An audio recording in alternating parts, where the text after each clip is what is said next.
Lot F145 is a 1979 Ford Bronco XLT with a 351 cubic inch V8 engine, an automatic transmission, and a rough country lift, and it's sold for $47,300 on Friday, June 5th. And I'll read from the Mecum website.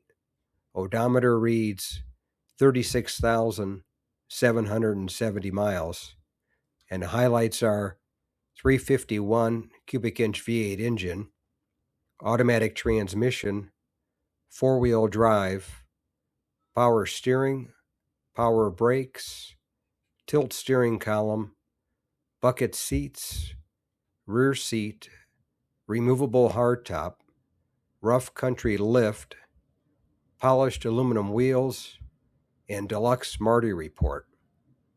And this one was definitely a looker inside and out with the jazzy interior that it had. And the two-tone paint really caught your eye. And these are the hot vehicles right now. Everybody seems to love the Ranger pickup trucks and Broncos, especially if it's lifted. And this one has a rough country lift on it. So you're all set to go. Thanks again for watching. I appreciate it.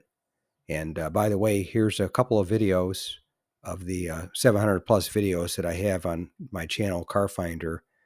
This will take you over to my page, and you can take a look at any of the videos that are there that look good to you. But thanks again for watching, and we'll see you on the next one.